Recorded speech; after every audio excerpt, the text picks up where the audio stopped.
In this video, I will go through how to write an email. Firstly, you have to write out the recipient's email address.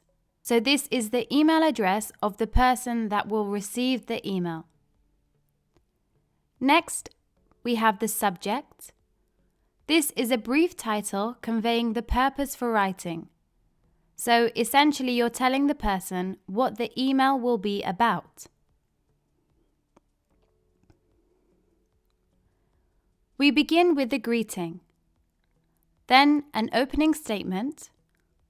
Following this, we have the main body of the email.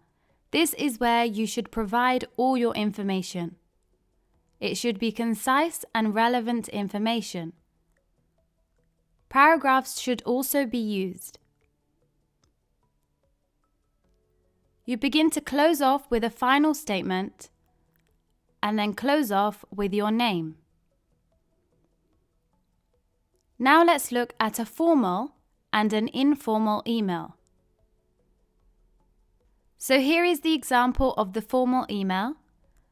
To begin with, we have the recipient's email address, followed by the subject, a formal greeting, short concise paragraphs, a final statement, and then closing off with your name.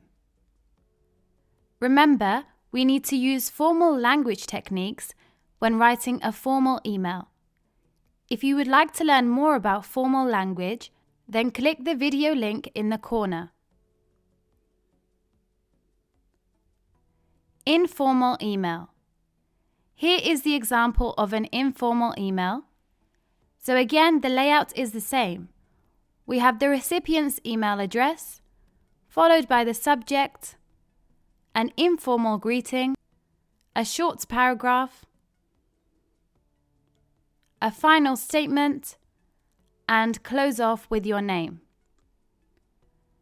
Remember that in informal emails, we use informal language. If you would like to learn more about informal language, then click the video link in the corner.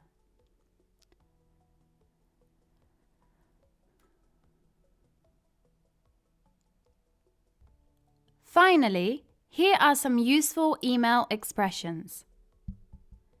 If you're attaching a computer file, a picture, or any document, then you can write, "Please find attached." For example, "Please find attached my cover letter." If you have copied someone else onto the email, then you can say, "I have copied on this email." For example, "I have copied my employer on this email." Lastly, it's important to remember that there are many different ways that we can close off an email. Some examples are kind regards, regards, best wishes, yours sincerely, or yours faithfully.